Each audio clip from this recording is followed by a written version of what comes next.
Je prends l'enfant, je veux pas qu'elle soit dans la caméra. Non, elle est déjà en direct, elle est déjà sortie.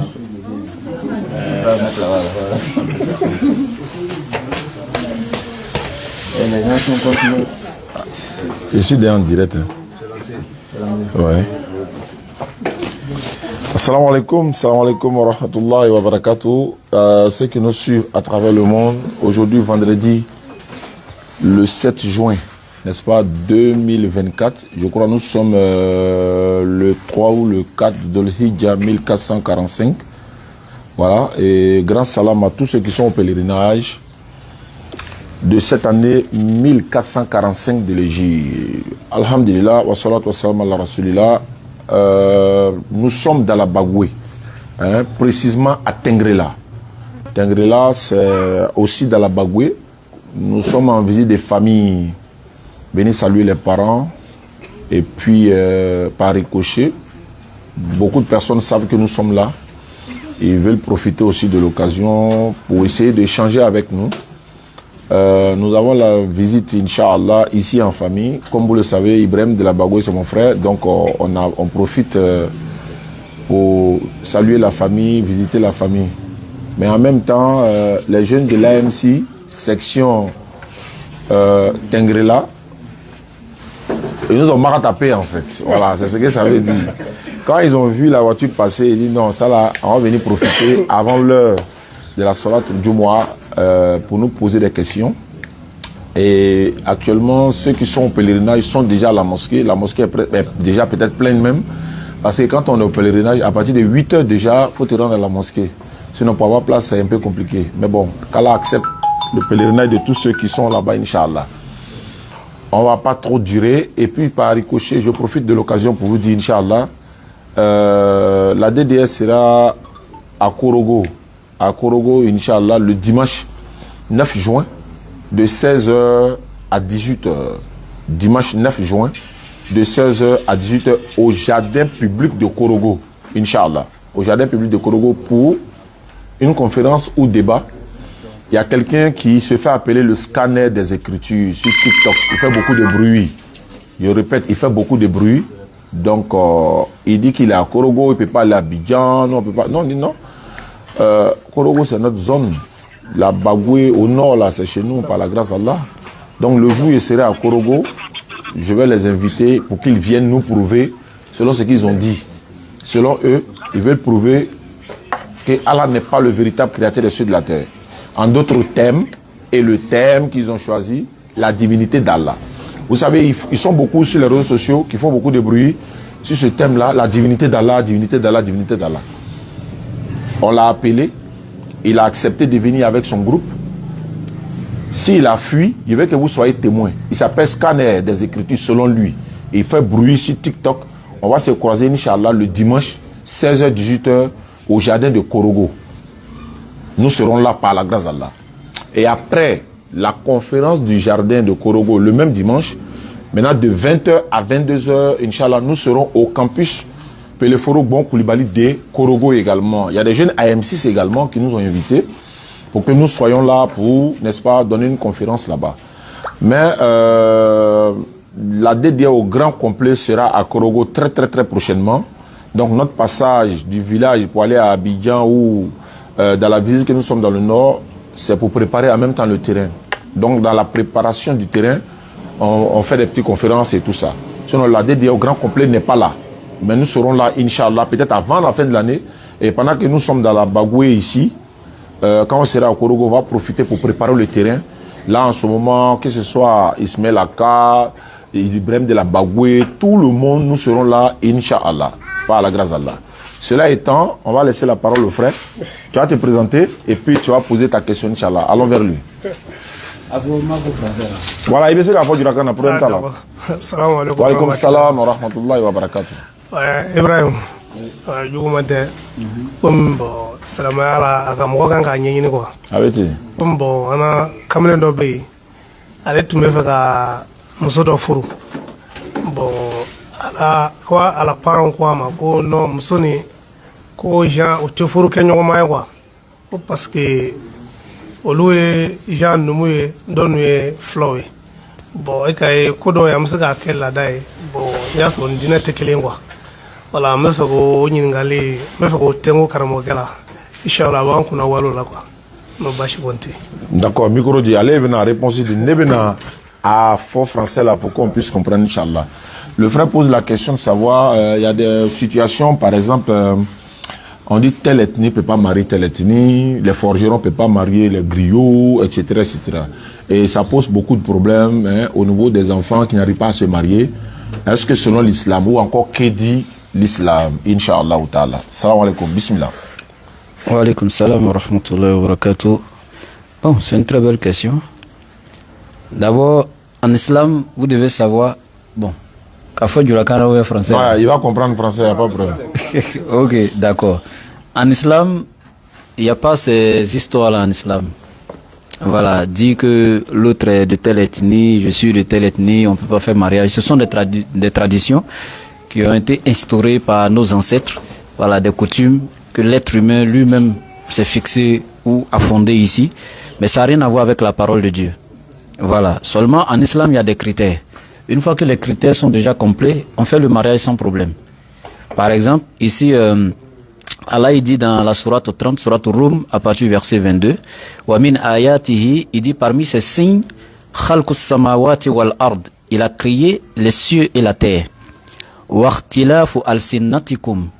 Et ensuite, après avoir créé les cieux et la terre, la variété de nos idiomes, wa alwanikum, ainsi donc que nos couleurs, qu'Allah a créé, il y a des gens qui sont blancs, il y en a qui sont jaunes, il y en a qui sont foncés, gris, etc. Quand tu vas chez le blanc, c'est comme ça, il y a plusieurs couleurs. Je prends par exemple les Marocains, comme ça, quand ils sont en France, on les appelle les gris. Tu vois? Les Allemands n'ont pas la même couleur que les Français, etc. Sinon, on les appelle tous blancs, mais ce sont des hommes de couleur. Et ils arrivent à savoir qui est qui parmi eux là-bas, juste à travers la couleur. Donc, tu arrives chez nous aussi également en Afrique, tu vas voir des gens, les enfants même d'un même père et d'une même mère, il y en a qui sont noirs foncés, il y en a qui sont un peu métissés, un peu clairs, etc. Tu vas voir aussi, il y a des malgaches et tout ça. Donc, Allah a créé toutes ces couleurs. Et aussi les langues, c'est-à-dire les ethnies. Voilà, tu as trouvé le Senfo, le Djoula, etc. Il dit, il a créé tout ça, mais c'est pourquoi? Ce n'est pas pour nous diviser. Ce n'est pas pour montrer que quelqu'un est supérieur à l'autre. La sourate 49-13, il est clair là-bas dans la sourate Hujurat. Il dit, nous a créé d'un mâle et d'une femelle. Et il a fait de nous des nations et des tribus afin que nous nous entreconnaisions. Donc le fait de faire de nous des nations et des tribus et de mettre entre nous ces limites ou ces petites divergences de langue, de couleur, etc. C'est juste dans le but que nous puissions nous entreconnaître, tout simplement. Mais il dit, le meilleur d'entre vous, c'est celui qui crée Allah le plus. Donc ce qui concerne le mariage, que ce soit la femme ou l'homme, si la personne atteste qu'il n'y a aucune divinité qui mérite l'adoration excepté Allah, et atteste également que Mohammed est son messager, et qu'il est accepté musulman, c'est fini. Dès qu'il est musulman, il remplit le critère de l'islam, c'est fini. Il est mariable. Seulement c'est le non-musulman que le musulman ne peut pas épouser. Si le mari ne prie pas, s'il n'est pas un musulman, il n'a pas reconnu Allah comme son Dieu, il a régné la foi musulmane, en d'autres termes, tu ne peux pas te marier à lui. Également, si c'est la femme, tu peux pas te marier à elle. Mais une fois que la personne a reconnu Allah et accepté l'islam et qu'il est musulman, c'est fini. Il est mariable. Donc on peut le marier c'est-à-dire après qu'il soit musulman, on peut le marier maintenant pour son dîne, 2 pour sa beauté, 3 pour son pouvoir ou sa famille, il est né d'une grande famille, etc. Ou peut-être pour sa fortune, pour son argent. C'est ce que l'islam dit. Mais le prophète finit par dire à la fin du hadith, c'est mieux de marier rien que pour le dîn. Parce que tout le reste là, c'est du matériel et ça finira. Tu maries quelqu'un pour sa beauté, et le jour où sa beauté finit, c'est fini. Parce qu'au fur et à mesure qu'on vieillit, la beauté disparaît. Donc l'amour va disparaître également. Tu maries pour son argent, le jour où son argent finit, l'amour va finir. Tu maries parce que son parent est ministre, le jour où ce ministre là meurt, c'est fini.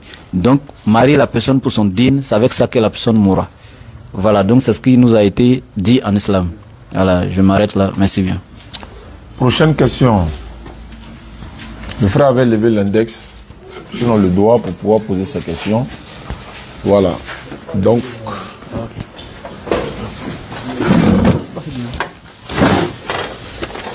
tu te présentes et puis tu poses ta question, Inch'Allah.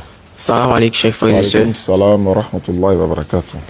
m'essaie de me dévoiler sous le nom de Kone Yacoub Junior. D'accord. Ma question est la suivante. Un mari peut-il refuser que sa femme fasse des formations religieuses? Ça, c'est la première question. Oui, oui. Ok. Tu gardes le micro. Ok. Ah, lui-même, sa femme est en formation. D'accord. Mais Dieu merci, tu as précisé pour toi. Tu dis formation religieuse? Ok, d'accord, il n'y a pas de souci. D'abord, l'apprentissage de la religion est un devoir capital pour chaque musulman et musulmane. Comme le prophète l'a dit, donc c'est déjà un devoir. Et quand quelque chose est rendu obligatoire par Dieu, aucun être humain n'a le devoir d'interdire cela. Je répète, ce que Allah a rendu obligatoire, aucun n'a le droit d'interdire cela. Et ce que Allah a interdit, aucun n'a le droit de légiférer cela. Tu comprends? Ça fait un. Deuxièmement, dans le cadre où l'homme peut interdire à la femme d'aller faire une formation religieuse, il y a ce cadre-là. Je prends un exemple. Logiquement, il n'est pas permis à une femme seule de sortir aller chez un oustaz seul chez lui pour dire je vais aller apprendre comme ça. Même si c'est dans le cadre de l'apprentissage de la religion, l'islam a des limites. Je suis en train de l'enseigner. Il y a beaucoup de choses qui peuvent sortir dans ça. Donc c'est mon devoir de dire à ma femme tu ne vas pas quelque part. Mais en même temps que je lui dis de ne pas partir là-bas, c'est ma responsabilité de trouver les voies et moyens pour lui permettre d'apprendre sa religion chez moi, en ma présence. Soit je prends un oustaz qui vient l'enseigner devant moi et je suis témoin, ou moi-même j'apprends et puis je lui retransmets ce que j'ai appris, s'il ne veut pas qu'elle parte là-bas. Dans le cas contraire, je trouve une assemblée de femmes, où il y a des femmes instruites qui donnent des cours. Là, entre elles, femmes, elles peuvent s'apprendre le Coran, les rites islamiques, etc. Voilà, donc dans ce cadre-là, c'est permis. Mais comme je le dis,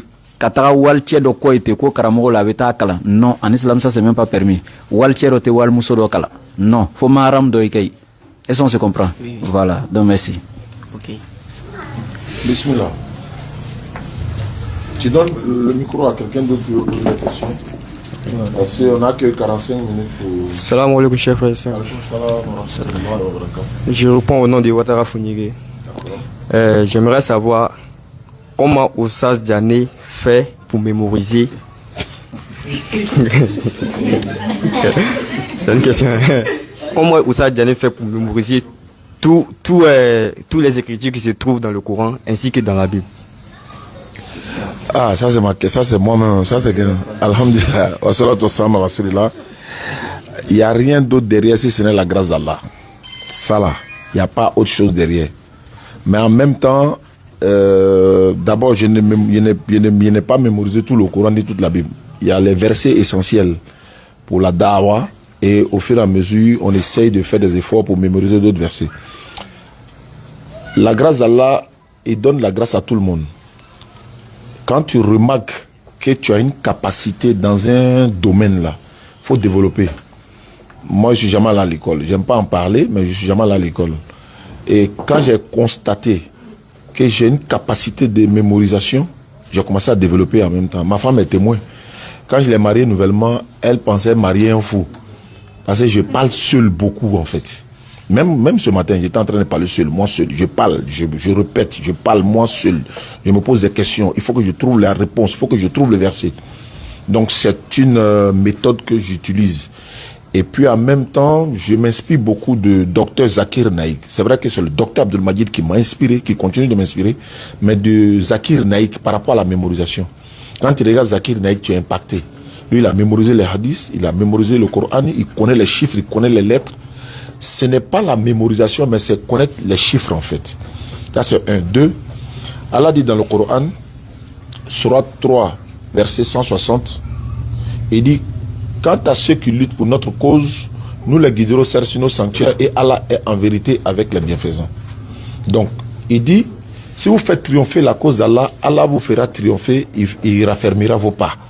Donc, il y a des versets comme ça dans le Coran, qu'Allah donne la preuve pour dire, quand lui t'envoie dans une mission, ça a lui de te donner le matériel qu'il faut, c'est-à-dire la connaissance qu'il faut, le savoir, la mémorisation, etc., etc.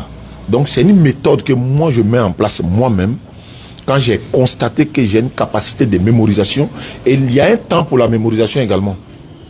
nous étions avec le docteur récemment et il disait comme ça que il y a un temps pour la mémorisation, comme il a dit, mais arrivé un moment, tu peux connaître, tu peux avoir les arguments, mais la mémoire peut te faire défaut. Donc pendant que tu y es, donc c'est comme ça un peu, pour ne pas faire trop long. Donc quand j'arrive à mémoriser une lettre aujourd'hui, ou bien une sourate comme ça, d'ici le soir, j'assimile en même temps, c'est fini, ça ne peut plus quitter. Je peux aussi oublier le verset, mais le texte peut rester dans ma bouche par exemple, mais le verset est là. Voilà un peu quoi. Donc c'est un mouvement. C'est un mouvement que je fais. C'est comme par exemple, tu vas beau frotter quelque chose, ça va dulier, ça va fonctionner, ça va, tu vois, la mémoire peut être grippée, la mémoire peut être serrée, ça peut être coincé quelque part. C'est comme un moteur qui est garé il y a longtemps, c'est pas démarré. Donc faut l'actualiser toujours. Et voilà un peu, Inch'Allah.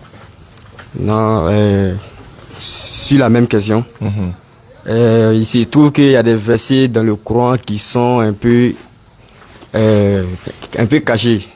Maintenant, comment vous faites pour expliquer aux gens, bon, c'est au-delà du verset? Encore une fois, c'est la grâce d'Allah. Dans le domaine de l'interreligieux, c'est un peu différent des autres domaines de la da'wah, c'est différent même.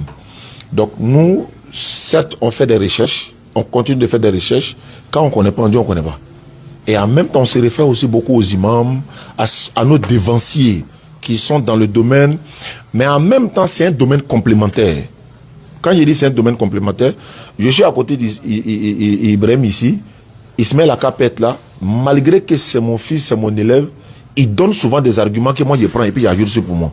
C'est comme ça, il n'y a pas de complexe. En fait, c'est un domaine complémentaire. Nous, on donne des arguments qu'il y a des imams qui nous appellent. Ah, vraiment, l'argument que tu as donné là, dans la charia islamique, c'est pas comme ça. Désormais, il faut dire ça. Je prends ça également, j'ajoute sur ma connaissance. Il y a des personnes aussi qui sont dans le domaine qui nous appellent pour dire, tu as donné tel argument, mais d'où est sorti cet argument-là? Mais ça ne vient que d'Allah. Donc lui aussi prend et il ajoute pour lui. Donc personne ne peut dire que lui, la connaissance est fine en fait. Allah dans le Coran, dans la sourate Qaf, sourate 18, il dit au-dessus d'un savant qui détient la science, il y a un connaisseur plus d'homme que lui. Est-ce que tu comprends un peu? Donc c'est un peu comme ça. Nous sommes dans un domaine complémentaire. Il y a des choses que tu ne connais pas, il faut te référer à celui qui connaît. Sans avoir honte, sans complexe. Voilà un peu, Inch'Allah. Alhamdulillah. La dernière. Et les autres? Bon, c'est comme si c'est sur la même question. Votre formation a duré combien de temps? Il n'est pas été formé quelque part. Moi, je ne suis jamais allé m'asseoir devant quelqu'un pour apprendre. Je ne suis jamais allé m'asseoir devant un maître dans le domaine de l'interreligieux. Je ne sais pas, personne. C'est la grâce d'Allah. Mais c'est à travers les vidéos du docteur Abdul Majid que je me suis auto-formé. À travers ces vidéos. J'ai regardé Kratos, je continue de regarder. Même ce matin, à 4h du matin, il est en train de regarder Zakir Naïk. Donc je regarde Zakir Naïk, les questions qu'on lui pose, comment il répond, comment il fait pour assimiler les versets, comment il fait pour retenir. Moi, toi tu es étonné que moi il mémorise. Moi j'ai étonné que comment Zakir Naïk fait pour mémoriser. Tu vois un peu, donc je regarde comment il fait. Voilà. Et tant que j'ai pas assimilé 1-2 versets dans un domaine, je laisse pas. Je peux passer la journée en train de répéter. Quand j'oublie, même dans la voiture, là, il y a 2 documents que j'ai fait venir, Nectar cacheté et puis un indice qui sont déposés là. Quand on venait, il y a quelque chose que je cherche là, c'est pas encore rentré, donc je ne peux pas laisser. Donc une fois c'est rentré, il est déposé, les autres viennent. Mais beaucoup de personnes, souvent, ils sont pressés à apprendre beaucoup de versets sans les arguments. Dans notre domaine là, les versets seulement ne suffisent pas. Il faut les arguments pour accompagner. Et donc, quand on apprend les versets, il faut accompagner des arguments. Et moi, je peux donner des arguments qu'Ibrahim n'a pas. Ibrahim va donner des arguments que moi, je n'ai pas. Le jour où je l'entends parler de ça, depuis ce jour-là, je prends, j'ajoute tout pour moi. Attends, apprendre de quelqu'un, est-ce que c'est une honte? Apprendre de quelqu'un, est-ce que c'est mauvais? C'est parce que le professeur Salam a dit, apprenez, cherchez la connaissance du berceau jusqu'à la tombe. Donc, c'est un peu comme ça.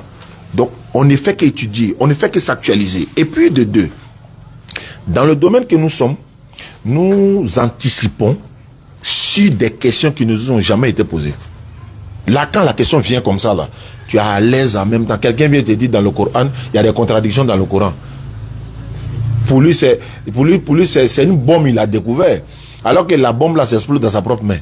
Et te dit non, dans le Coran, Allah il dit dans le Coran, Surat 3, verset 43 à 45, il dit quand les anges disent, oh Marie, voilà qu'Allah annonce une parole de sa part. Quand les anges dirent, au pluriel, dans la Sourate 19, verset 17 à 21, nous lui envoyâmes notre esprit Gabriel qui se présenta à elle sous la forme d'un homme parfait. Et Gabriel dit, je suis en fait un messager de ton Seigneur pour te faire don d'un fils pur. La question qu'il pose, dans la Sourate Al-Imran, Sourate 3 là, c'est les anges. Dans la Sourate 19, c'est un ange. C'est une contradiction. Pour la même naissance de Jésus, comment les anges et puis un ange. Nous on le regarde et puis on rit. Parce que quoi? On a anticipé sur la question. Le monsieur il vient te dire, il y a une contradiction dans le Coran. Pourtant là, a lancé défi, il n'y a pas de contradiction dans le Coran. Donc ça, là dit, il n'y a pas de contradiction dans le Coran. C'est pas là qu'il va descendre, venir te dire, faut dire ça, ça, ça. Mais par sa permission, tu arrives à répondre. Allah dit, il a créé le ciel et la terre en 4 jours. N'est-ce pas? Le ciel 2 jours, la terre 2 jours. Et les ressources alimentaires en 4 jours d'égale durée. Ça fait combien de jours? Non? On reprend. La terre 2 jours, le ciel 2 jours, les ressources alimentaires en 4 jours d'égale durée. Ça fait combien? C'est 4 jours. Ça doit faire 8 jours. N'ayez pas peur. La terre 2 jours. Et le ciel aussi 2 jours. Ça fait 4, non? Les ressources alimentaires en 4 jours d'égale durée. Mais Allah dit dans le Coran qu'il a créé le ciel et la terre et tout ça là en 6 jours. Mais quand lui l'a calculé, ça fait 8 jours. On le regarde, on rit. On y dit encore, dans une sourate, on dit la femme de Lot. Allah dit, nous le sauvâmes, lui et toute sa famille, sauf une femme. Dans une autre sourate, nous le sauvâmes, lui et toute sa famille, sauf une vieille. C'est vieille ou bien c'est femme? Pour faire rapidement, quand tu prends le mot vieille, tu colles la femme, ça donne quoi? Salam alaikum. Il y a beaucoup de choses sur ça, donc... attends. Voilà. Bon, donc lui, la question là-bas, tiens. Ok. Salam alaikum. Alaikum Je salam. me nomme Traoré Vassiriki. Ma question est la suivante. Fumer de la cigarette est-il un acte illicite? Si oui, quels sont les arguments tirés du Coran et de la Sunna qui le prouvent? Ok, merci pour la question. Vous savez, les versets coraniques sont clairs. Même la sourate Araf, Allah est clair. Inna Allah la yuhibbul musrifin. Allah n'aime pas ceux qui gaspillent. Je m'arrête là tout simplement. La cigarette, c'est un gaspillage. Quand tu fumes, ça ne te soulage ni de la faim, ni de la soif, n'est-ce pas? Non, je ne fume pas. Non, je dis pas toi. Pour celui qui fume là, ça ne le soulage ni de la faim, ni de la soif. Donc, je prends un exemple. Quelqu'un qui a enlevé sa pièce de 100 francs en marchant et puis l'a jeté comme ça au bord de la route. Quelqu'un qui a pris 100 francs, il a acheté de la cigarette, l'a mis le feu, il l'a tiré et puis il est passé. Ils sont même chose. Parce que la cigarette n'a apporté rien de positif en celui qui a fumé. Ça ne t'aide pas pour la santé, au contraire, ça détruit ta santé. Et même celui qui l'a fabriqué a dit, habit dangereux pour la santé. Nous savons que ce qui est interdit en grande quantité, scientifiquement, est aussi interdit en petite quantité. Pour toi, tu as fumé une aujourd'hui, demain toute la journée c'est une, après demain c'est une. Donc pour toi, une par jour là, c'est pas trop, donc ça fait rien, ce n'est pas, tu n'as pas abusé. Une durant 1 an, ça fait combien? 365 bâtons. Pendant 2 ans, pendant 3 ans. Chaque fois en petite quantité, ça augmente, ça augmente. Mais donc, moi j'ai vu hier comme ça, j'étais à la direction des sports pour un dossier. Il y a un monsieur qui est passé, je suis passé, j'ai mis mes empreintes, on lui a dépassé pour mettre ses empreintes. Il a fait fatiguer à cause de la cigarette. Le directeur lui a dit, il faut partir là-bas d'abord. Il a gâté tous ses doigts. On lui a dit, il faut partir d'abord. Il est là, on dirait, il va pleurer. Oh, il a fait, c'est-à-dire qu'on est assis près de 3 heures de temps. Tout cela, là-bas encore, ses empreintes au jeu à cause des cigarettes. On dit, il faut sortir. Les autres vont passer avant toi. Il a mal, lui-même, il est sorti, il fait comme ça, il dit, non, affaire de cigarettes là, ça va me tuer, quoi. C'est lui-même qui dit ça et puis il sort. Bon, ça, c'est pas les arguments dont tu as besoin. Maintenant, pour donner les arguments dont tu as besoin, Allah, il dit également, l'être humain, c'est lui qui t'a créé, il t'a confié ton âme. Mais tu ne dois pas œuvrer dans le sens de détruire ton âme à toi-même. Tout ce qui est action de destruction, autodestruction de son âme est interdit à l'être humain. C'est pourquoi, quand tu es malade, Allah, il te ordonne, c'est une obligation pour toi d'aller chercher à te soigner, n'est-ce pas? Ou quand tu as trop de soucis, Allah t'a trop éprouvé et puis tu te lèves un matin, tu as pris de l'alcool, tu as bu, c'est l'autodestruction de ton âme puisque tu t'es tué. Et que là, tu vas où? en enfer, n'est-ce pas? Donc l'autodestruction de ton âme est une interdiction en islam, n'est-ce pas? Donc l'abus ou de la cigarette est une autodestruction de l'âme parce que ça crée des maladies, etc. au niveau des poumons et ça te détruit au fur et à mesure. Donc tout ça sont des arguments des savants qui prouvent que la cigarette est haram. Et il y a encore des arguments approfondis en ce qui concerne même le tabac, qui est la base même donc de la cigarette encore. Voilà, les savants vont te dire que lorsqu'Allah il a chassé le shaitan du paradis, qu'il est venu sur la terre, sa première urine qu'il a fait, l'arbre qui a poussé là, c'est le tabac. Donc le tabac est haram, etc. Et il y a plein d'arguments. Mais tu verras pas un verset où Allah a donné le nom de la cigarette, mais tu vas voir des versets qui prouvent clairement que la cigarette est haram, comme je viens de donner le premier argument pour l'autodestruction de l'âme. Tout ce qui provoque une action néfaste contre toi, ta santé, ça détruit, etc. Tout est haram déjà pour toi. C'est comme ça la viande de porc est haram. Pourquoi? Parce que ça a des effets néfastes sur nous. Le porc, scientifiquement, il est prouvé qu'il a des microbes qui ne meurent même pas même quand tu prépares. Même quand c'est en train de bouillir au feu, là, c'est comme si c'est vitamine en fait. Il y a des microbes qui existent, la chaleur ne tue pas. Tu vas chauffer la chose, ça ne meurt pas. Ces microbes-là existent. Mais c'est plutôt le froid, à peut-être moins 80 degrés et quelques qui les tue. Oui, Allah a créé des trucs comme ça. Donc, quand Allah nous interdit quelque chose, c'est parce que c'est pas bon pour nous. Voilà, donc c'est dans ce sens-là, tenons les arguments. Merci. Oui, rapidement pour ceux qui nous suivent à travers le monde, Inch'Allah, le dimanche 9 juin, ce dimanche 9 juin, au jardin public de Korogo, Inch'Allah, de 16h à 18h, parce que nous sommes à Tengrela en ce moment, donc le 9 juin, dimanche, de 16h à 18h30, nous serons à Korogo, Inch'Allah, pour un échange avec des frères. Il s'est fait appeler Scanner des Écritures. Appelez-le, il n'a qu'à venir. Il nous a lancé le défi, nous sommes là par la grâce d'Allah. Ça sera le dimanche 9 juin, 16h-18h au jardin de Korogo. Et le même dimanche, n'est-ce pas, de 20h à 22h, nous serons au campus de Korogo, Peleforo, Bon Koulibaly de Korogo, avec des jeunes AM6, n'est-ce pas, et ils veulent échanger avec nous.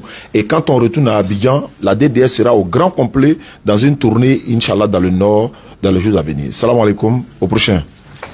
Salam alaikum wa rahmatullah. Wa alaikum salam. Je me nomme Konaté Ben Bazoumana. Enchanté. Ma question est la suivante. On dit souvent les Wahhabia et les trucs Amsadine. On dit quand on croise les mains, ça montre que tu es Wahhabia. Dans le cas contraire, pour moi, même quand je fais, ça ne montre pas que je suis Wahhabia, mais j'aime le faire. D'autres disent c'est interdit de le faire dans les mosquées Amsadine.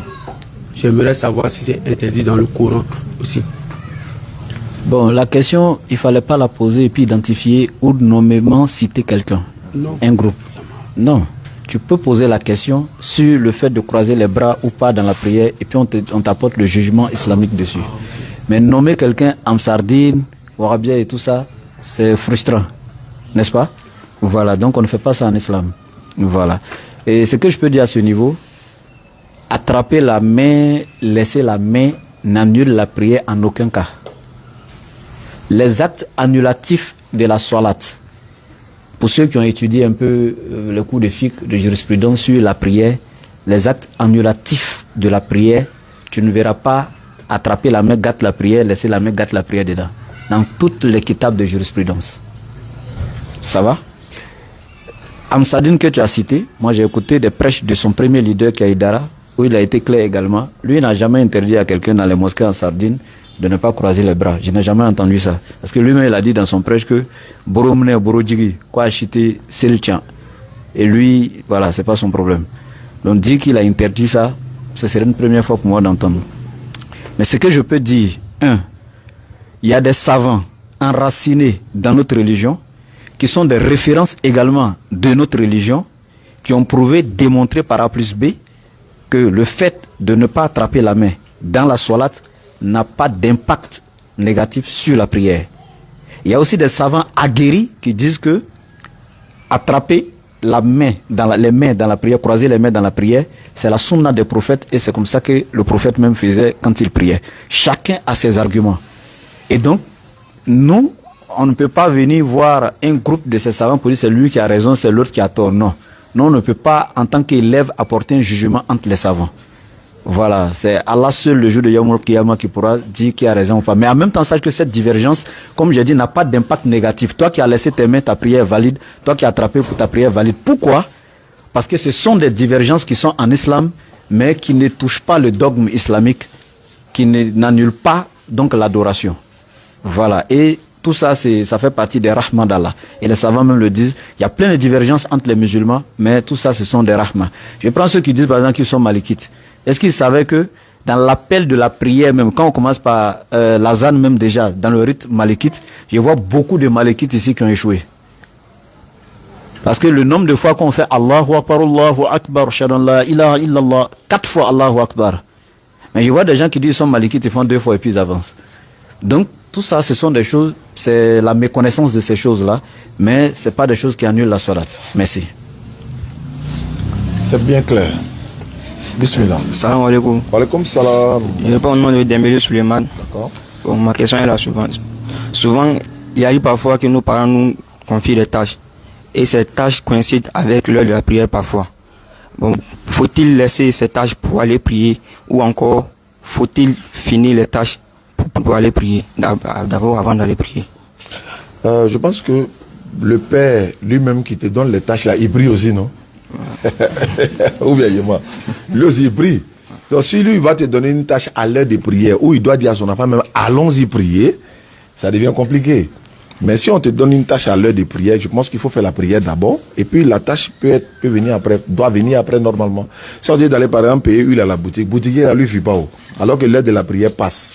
Je pense que le parent, s'il est musulman, il sait qu'il est l'heure de prier, il doit normalement dire normalement c'est comme ça doit se faire. Voilà un peu. C'est vrai, on dit de ne pas désobéir aux parents, mais on n'obéit pas aux parents aussi et puis désobéir à Allah. Est-ce que tu comprends un peu? Voilà, vas-y, ça avec plaisir. Voilà, et puis Yann, moi généralement on me pose la question, mais je donne toujours la solution à ceux qui me posent la question. Le lieu ton papa sait qu'il est l'heure de la prière et puis t'envoie en ville, tu lui retournes la question. Papa, comme il est l'heure de la prière, je peux faire la prière et puis aller faire ou bien... Je ne sais pas si tu vois un peu. Voilà, il veut du roux de Akana quoi. Lui-même il sait et puis il t'envoie. Mais toi maintenant tu lui dis, tu estimes qu'il a oublié. Tu dis à papa, bon, mais c'est la cirque et puis il aller gérer ça rapidement. Il sera bloqué, il sera obligé de te dire, bon, faut prier pour lui. Il ne peut pas te dire là encore. Tu vois un peu, non, donc il faut le coincer. Voilà, moi je pense que c'est ça. Mais sache que l'heure de la prière, quand vous... Maintenant pour terminer, quand on parle de l'heure de la prière, il faudrait que vous sachiez, ce ne sont pas les minutes et les secondes qui définissent l'heure de la prière aujourd'hui. D'ailleurs, quand on dit à 16h00 c'est Asr, c'est 16h00 qui est... Non, non, non. Il y a l'entrée, il y a le milieu et il y a la fin de l'heure de la prière. Et ça on se comprend. Donc même à 15h30, tu es déjà dans l'heure de Asr. Le début, ça commence depuis 15h30 là-bas, pour partir. 16h, tu es en plein milieu de l'heure de la prière de Asr. Même jusqu'à 16h40, 16h50, 17h00, il y en a qui font Asr. On se comprend? Donc, il y a Jibril alayhi salam qui est venu 3 jours de suite pour venir faire la prière avec le prophète alayhi salam quand la prière était prescrite. Le premier jour quand il est venu, il a fait toutes les prières le prophète au début de l'heure, l'entrée de l'heure de chacune des prières. Deuxième jour quand il est venu, au milieu. Et il mesurait ça par rapport à quoi? Par rapport au soleil et à l'ombre, la taille de l'homme de chacun. Tu vois un peu, non? Et la dernière fois qu'il est venu, la 3e fois, c'était vers la fin de l'heure. Et puis quand il a fini, il a dit au prophète, voici les moments de la prière des jours, à l'heure que ça rentre, au milieu de l'heure et puis la fin de l'heure, etc. Donc ne pense pas que c'est la minute, quand on dit 13h30, c'est vraiment 13h30 si tu n'as pas prié. Si toi tu as prié à 35 ou bien à 40, il y a seulement non, c'est pas ça. Même à 14h, tu es encore dans la prière des jours. Ça peut aller? Voilà, merci. On vient de Bon, non? On est quitté à Bon. Là-bas, actuellement, là, depuis que je suis venu, c'est à 14h00, on fait Zour. Et puis, c'est à 19h, on fait Maghrib. Tu vois un peu? Oh, à Abidjan, c'est 18h30, 45, etc. Donc, c'est une période, comme il a dit là. Bismillah. Salam alaikum, chers tous. Salam wa rahmatullah. Je réponds au nom de Sanogo Mohamed. Quand vous répondez la question du frère, vous avez abordé un thème que pour marier une femme, il faut qu'elle remplisse les conditions, les critères de l'islam. Maintenant, j'aimerais savoir, est-ce que tu peux marier une femme qui n'est pas musulmane en se disant, après le mariage, tu vas lui convertir? Bon, je commence à terminer. En se disant qu'après, elle va devenir musulmane. Et si elle ne devient pas musulmane, on fait comment? C'est ça, c'est des risques en fait. En se disant, hein, voilà, elle apprend, elle adore les fétiches, elle est chrétienne, elle n'a pas de religion, mais en se disant qu'elle va devenir musulmane après. C'est Allah qui décide toutes choses. Tu as une bonne intention de vouloir la ramener à l'islam, mais c'est risqué en fait. Il se peut qu'elle refuse, alors que tu l'as déjà mariée, vous avez fait des enfants. Qu'est-ce que tu fais? Tu vas la divorcer pour ça? Tu l'as prise sur ça. Tu te disais qu'elle allait devenir musulmane. Elle refuse de devenir musulmane. Donc c'est pourquoi il est beaucoup conseillé de marier les musulmanes. Les sœurs musulmanes sont là, n'ont pas de mari et tout. Maintenant, celle qui, n'est-ce pas, n'est pas musulmane, pourquoi ne pas lui demander de se convertir en islam en même temps? Au lieu de prendre le risque, un risque que toi tu ne connais pas la fin. On a connu des personnes à Abidjan, un peu partout, ils ont souhaité marier des femmes qui étaient chrétiennes, et puis dans le but de l'amener, n'est-ce pas, à devenir musulmane. Wallahi, à la fin, lui-même il est devenu chrétien. Il y a les preuves même. Lui-même il est devenu chrétien. Et puis il s'en fout de tout ce qu'on va lui dire. Il suit sa femme, ils vont dans le culte. Mais bon, alors toi tu te disais que ça allait être le contraire. Donc, souvent il y a le contraire, l'autre côté aussi. Moi, c'est ce que je voulais dire. Toi, tu as combien de sœurs musulmanes qui cherchent mariage à demain? D'abord, on finit de marier toutes celles-là. Et tu vas aller prendre une qui n'est pas musulmane, espérant qu'elle va devenir musulmane. Espérant, bien sûr. Toi, tu espères. Mais Allah a déjà donné sa loi. Le musulman ne marie pas un non-musulman. Elle n'est pas encore devenue musulmane, donc elle est non-musulmane en ce moment-là. Maintenant, ce qui est de la guidance, ça n'incombe pas à toi. Ça incombe qu'à Allah seul. Tu m'entends? Tu m'écoutes? C'est Allah qui décide de la guidance. C'est lui qui guide qui il veut. Allah t'a-t-il dit que celle-là serait parmi les bien guidées? Donc, c'est la loi. La charia ne marche pas sur les doutes, mais sur les faits et les preuves. Elle est non musulmane, elle est interdite en mariage par un musulman. Merci. Il nous reste 15 minutes. Il nous reste 15 minutes parce qu'on va aller à la mosquée Une question. pour la salat. Salam alaikum. Wa alaikum salam wa rahmatullahi wa barakatuh. Je suis à l'état civil, M. Koniaya. D'accord. Je suis étudiant en droit. Bon, j'espère un jour être magistrat, plus précisément juge. Ah, qu'Allah il facilite. Mais je suis face à... Bismillah. Je suis face à un problème, comme on le sait très bien, la Côte d'Ivoire. Attends, il va bien écouter, hein. Il va devenir juge, quoi. Voilà. Comme on le sait très bien, Étudiant, il va devenir juge. la Côte d'Ivoire est un pays laïque où les jugements ne se font pas en fonction des règles islamiques. Islamique, bien sûr. Voilà, ce sont des règles que le législateur ivoirien a préalablement établies. Peut-être il y a des règles même qui sont pas en concordance avec ce que dit le Coran. Voilà. Et comme on le sait bien, un juge doit prendre une décision en fonction de certaines règles. Et si je ne me trompe pas, il est dit dans le Coran qu'il faut juger en fonction des règles établies par le Tout-Puissant. Voilà. Comment faire maintenant? Est-ce que je dois renier carrément ma conviction pour la religion ou bien s'il y a un juste milieu à prendre? وَمَنْ لَمْ يَحْكُمْ بِمَا أَنزَلَ اللَّهُ فَأُولَٰئِكَ هُمُ الْكَافِرُونَ. Toi-même, tu viens de dire ça. Bon, attends. Tu es allé, toi-même, tu t'es renseigné dans le Coran. Tu as vu Allah dit, celui qui ne juge pas par rapport à ce qu'Allah a fait descendre, il est condamné. Toi, tu dis, tu es allé apprendre le droit ivoirien. Là-bas, il y a des lois même qui contredisent la charia.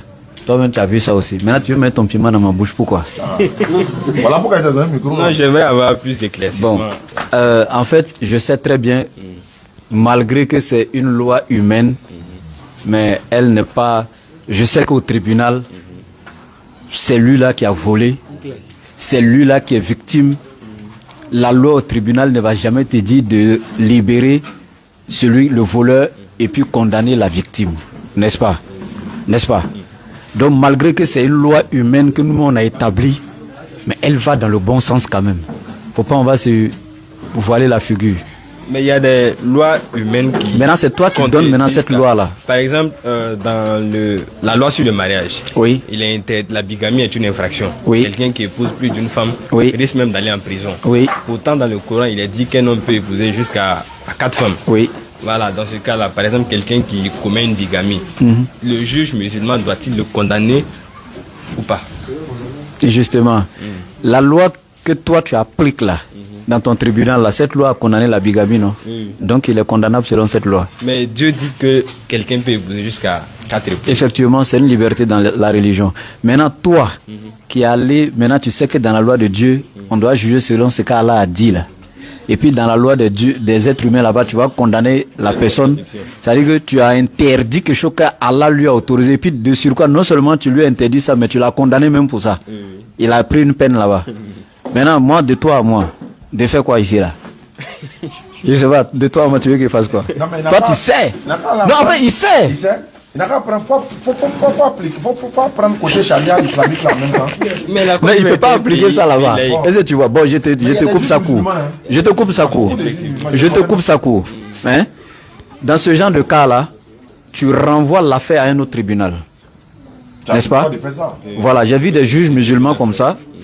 Il y a même un qui est passé à Boundiali que je connaissais très bien. Quand il y avait une affaire comme ça, il renvoyait à un autre juge, peut-être chrétien ou bien un truc. Lui n'a pas bougé parce que quand une affaire vient à toi dans ton tribunal, c'est toi qui vois si tu vas la renvoyer à un autre tribunal ou bien si tu vas gérer dans ton tribunal. Voilà, donc entre eux, ils renvoient, parce que lui, sa foi ne lui permet pas de trancher, il renvoie ça à un autre tribunal. Voilà, donc, mais si tu ne peux pas faire ça, bon, là, l'islam nous dit, quand tu rentres dans un travail, ou bien quelque part, où tu sais qu'on t'empêche d'appliquer la loi d'Allah à 100%, Allah dit c'est pourquoi la terre est vaste et il y a beaucoup d'autres travails qui existent où tu peux aller gagner ta vie licitement. Donc c'est toi qui vois maintenant. Merci. C'est qu'ils sont, c'est difficile, hein. J'ai bien me rendre compte de ce côté-là. Moi, j'étais au parquet, bon, j'étais allé régler un dossier, et puis j'étais assis dans le bureau du procureur, quelque part, et puis ils étaient en train de parler de la condamnation de quelqu'un. Et puis bon, il était assis, il disait, bon, on va lui donner 20 ans. Bon, moi, j'entendais ça, quoi. Bon, moi, je ne savais pas que c'était... C'est après, avec celui que j'étais, lui, c'est un avocat, on est sorti. Il dit, attends, de quoi ils étaient en train de parler? Il dit, non, c'est la vie de quelqu'un qui était en train de juger, quoi. Il dit, 20 ans, quoi, ouais. Il dit, oui, mais délit qu'il a fait aussi, là. Il dit, en fait, moi, il y a eu pitié, puis c'est pas mon travail. Voilà, donc c'est difficile, quand même. C'est difficile. Donc, ils vont le condamner 20 ans.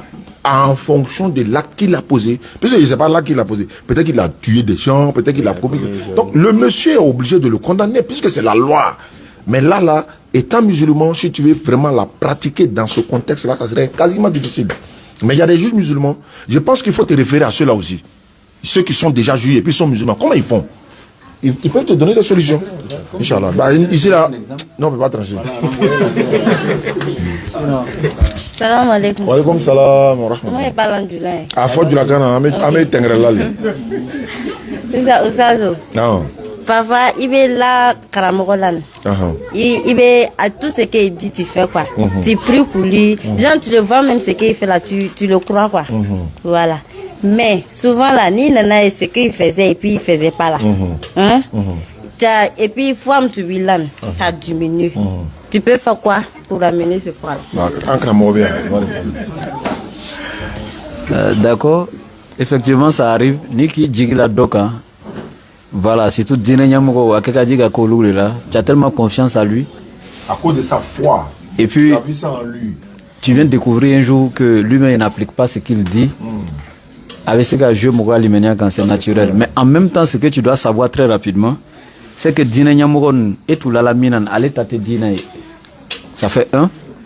A trouvé Allah Kumakan de fluyer, non. Maintenant, il n'en a sur aller fluyer là, non. Et si tu as là sur Allah le fluyer là. Là. Donc, déjà, il tout allé le bateau là, non. Il tout allé le bateau là, non. Maintenant, Allah, par exemple, Sonyal Maï. N'est-ce pas? Djenaya Maï. Il t'a là sur aller qu'à Sonyalike. À Kala sur son, n'est-ce pas? Mais. Est-ce que Allah a charia ou là? Non. A Juruba le kana. Donc déjà, il était allé flétourner. Il est dit à aller qu'à flimika il est connu yonke. Mais tu continues avec ta. Il est continuer ni à l'imenia ni à alanya sranya. Aller connu fli là, mais aller à fli kana que soit boué fli katugale quoi be itala jin. Inch'Allah. Voilà, et kana tugale à kuna boyako. Donc aller le fli là, mais il veut continuer à la sraka parce que tu vas aller le bateau là, tout aller bateau là. Voilà, allez fli là, Allah m'a fli. Voilà, c'est pourquoi généralement quand je convertis les gens, je leur dis ça.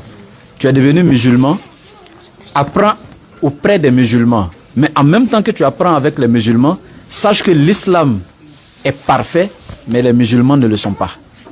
Nul n'a le monopole de la perfection absolue, c'est Allah seul qui est le parfait. Donc toi, tu dois suivre ce que Allah dit, tu dois suivre les prescriptions divines, mais tu ne dois pas regarder le comportement d'un être humain et puis travailler. Parce que le jour tu vas apprendre que mais son comportement qu'il regardait, lui-même il était dans le faux, tu seras déçu.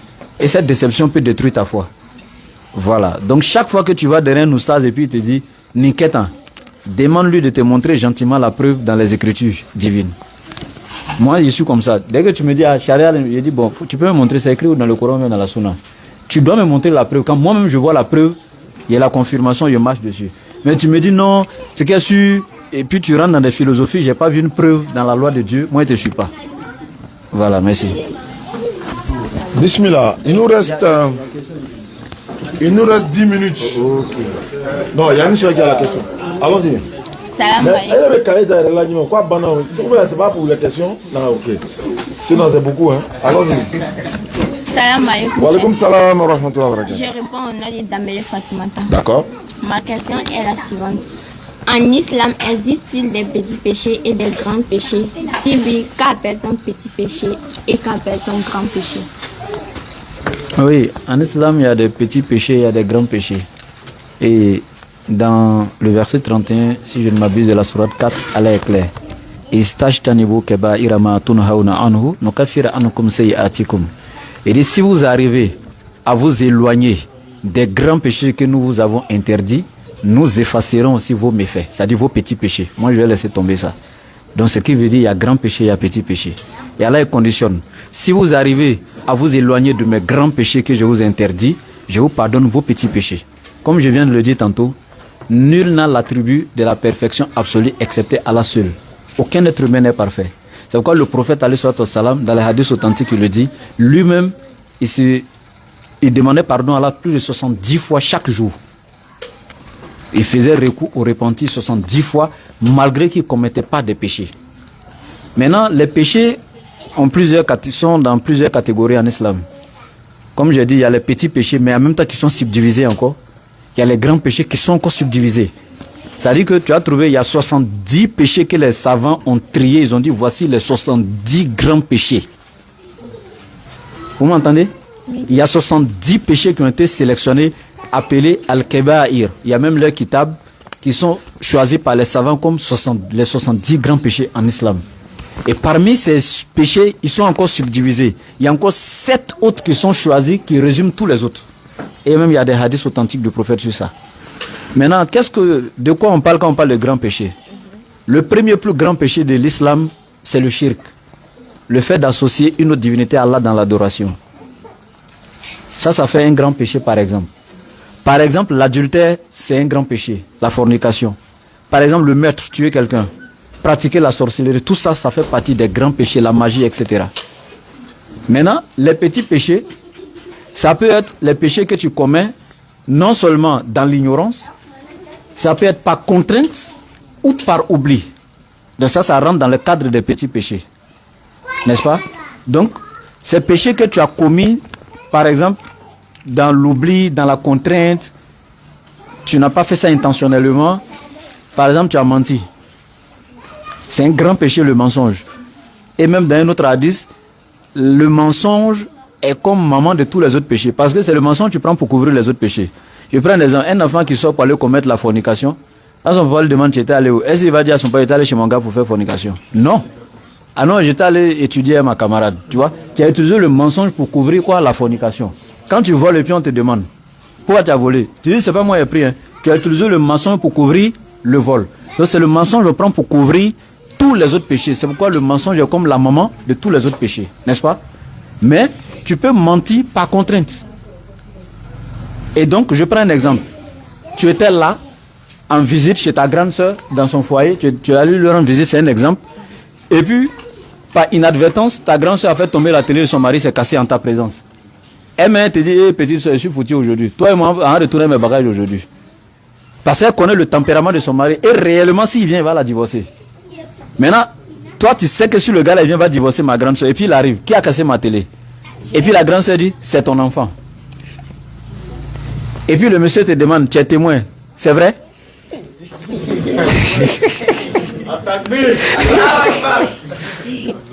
En islam, tu vas dire oui, c'est vrai, en islam. Pourquoi? Pour protéger son mariage. N'est-ce pas? Par exemple, on veut tuer quelqu'un. Et puis, il a donné une version qui va permettre de sauver sa vie. Et puis on vient te demander est-ce que c'est vrai. Si tu dis c'est faux, ils vont le tuer. Pour sauver sa vie, il faut confirmer sa version pour sauver sa vie. Est-ce que tu entends ce qu'il dit? Oui. Dans les cas dans lesquels, premièrement, tu peux mentir pour sauver quelqu'un de la mort. Mentir par exemple pour que quelqu'un soit musulman, pour que quelqu'un adhère à la religion, etc. Mais ces mensonges-là aussi sont pesés, hein, comme je dis. Ce pas des mensonges. Hein. Voilà, par exemple, tu allais fabriquer un mensonge sur quelqu'un, tu allais calomnier quelqu'un, etc. Ça, je ne parle pas de ce genre de mensonges. Mais ici, là, c'est ta soeur qui a menti. Maintenant, toi, tu as juste confirmé pour protéger son mari. Pour son mariage, tu dis oui, et puis tu t'éloignes là. Tu demandes pardon à Allah, tu te répands, c'est fini. Donc, les savants disent qu'il n'y a pas de problème dans ça. Mais tout ça, ce sont des contraintes qui t'ont poussé à le faire. Donc, ces petits péchés-là, Allah, il pardonne tout. Et même des savants vont jusqu'à dire, même Allah te donnera des mérites même pour ça, etc. Bon, ça, c'est d'autres détails. Mais voici un peu la différence entre les grands péchés et les petits péchés. Merci. Ce que je voulais dire, on va terminer sur le frère, on termine avec lui. Pendant que je considère ça même, c'est un coup il est en train de dispenser, nous apprenons tous de ce qu'il dit. Il ne faudrait pas que cette séance-là soit quelque chose qu'on est venu écouter seulement, on n'a rien retenu. Parce qu'il se pourrait qu'on vous pose les mêmes questions une fois, vous pourriez donner les mêmes réponses qu'Ibrahim vient de donner. On profite tous, n'est-ce pas, de sa connaissance qu'Allah nous donne la bonne compréhension. Je rappelle toujours, hein, le 9 juin, dimanche 9 juin, 16h-18h, au jardin public de Korogo, 16h-18h, il y a une conférence et débat. Et en même temps, 20h-22h, au campus de Korogo, on va faire une conférence avant l'arrivée de DDR au grand complet, Inch'Allah. La dernière question, allons-y. Salam alaikum wa rahmatullahi wa barakatuh. Alaikum salam wa rahmatullahi wa barakatuh. Et plus précisément, salam alaikum, ça Diana avec ça Ibrahim. Inch'Allah. On vous suit partout sur les réseaux sociaux. Et vous êtes aujourd'hui un modèle pour toute la jeunesse du monde. Parce que partout on vous voit. Le combat il est noble. C'est juste vous féliciter et vous encourager. Et demander à Allah, les projets qui sont en cours de téléchargement, bah, je suis ça sur les réseaux sociaux. Face à Allah que ces projets voient le jour. Amin. Et que Allah nous maintienne dans la droite ligne. Amin. Jusqu'à notre dernier souffle. Moi, ce n'est pas une question en tant que telle. C'est juste émettre un avis par rapport à la préoccupation du frère. L'interdiction du mariage entre certaines ethnies. Forgeron, Peul, Noumou, Peul. C'est un véritable problème aujourd'hui au sein de la société. Pour ceux qui veulent s'engager et pour ceux qui sont déjà dedans. Moi, je n'ai jamais cru en cette tradition. Ne serait qu'une seule minute. Le problème se pose où, c'est-à-dire ceux qui se sont entêtés et puis qui se sont lancés dedans, on leur a dit, vous avez défié la tradition. Et ça, voilà ce qui va vous arriver. Et effectivement, par pure coïncidence, l'un des deux meurt. Moi, je prends l'exemple sur mon oncle, à Abidjan, président, au PK18. Moi, je suis forgeron. Bon, il m'appelle Bamba Oblay d'abord, avant de Bamba Oblay. Je suis forgeron. Mon oncle a marié une femme Peul. Il avait marié une femme Peul. On lui a dit, c'est la tradition. Peut-être qu'il y a un pacte qui avait été signé depuis le temps de nos grands-pères là-bas. Ou bien c'est un sort qu'ils ont vraiment mis là, on ne sait pas. Donc mon oncle dit non, ça là, la région dit c'est pas vrai, donc moi il me base sur la région pour me marier. Et il s'est lancé. Et il croit que c'est en 2015. Lui-même il est parti. Mon oncle même est décédé. On t'avait dit, donc on s'est dit à la femme, tu as vu non? On t'avait dit de ne pas te mettre dans une situation pareille. Et voilà, tu t'es entêté. Après mon oncle, l'année qui a suivi, madame est partie. Et deuxième cas, mon tuteur à avocatier. Là, lui aussi, il était dans un cas pareil. Mais les deux ne croyaient pas. C'est-à-dire dit que les deux se laissent influencer, ils ne se laissent pas influencer. Et leur base, la base de leur foi, c'est la religion. Maintenant, le jour où on devait sceller l'union entre les deux, à avocatier, tellement ils ont chanté dans les oreilles de la dame, elle a dit, séance tenante, aux vieux, aux sages qui devaient venir célébrer le mariage, ah, rassurez-moi, parce que moi je n'y crois pas, mais on chante trop dans mon oreille. Après mon mariage, voilà ce qui peut arriver. Et ils ont rassuré la dame. Ils ont fait le mariage. C'était en 2018.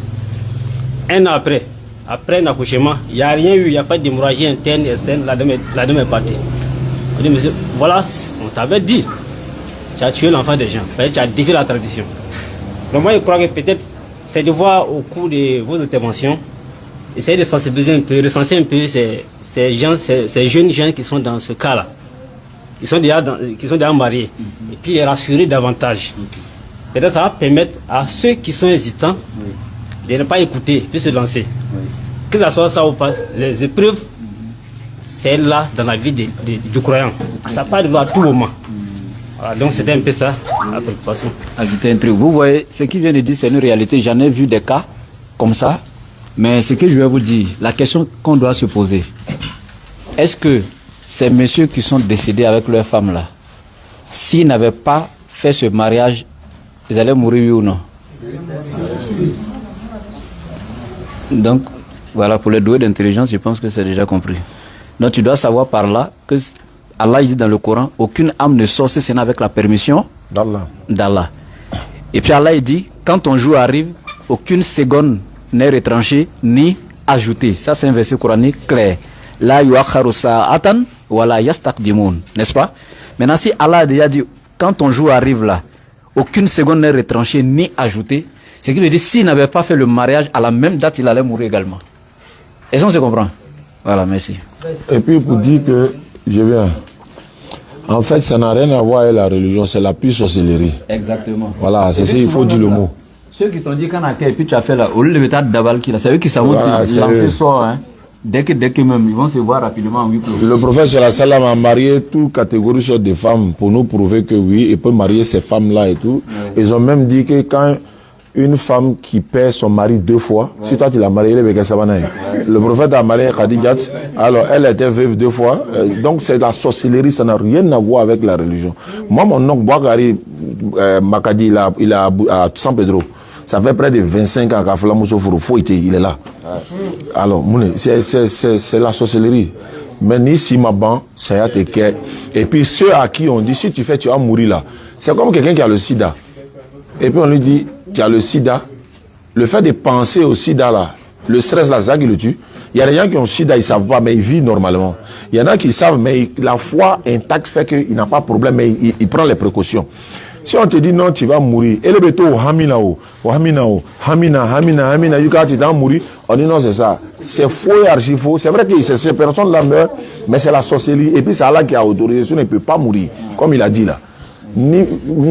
Bon, attends, on va s'arrêter là. Ouais, vas-y. Non, alors, pour parle directement. Dernière.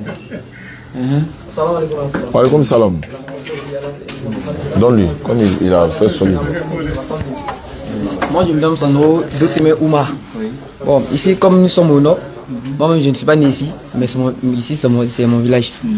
Sinon, je suis né à Guiglo.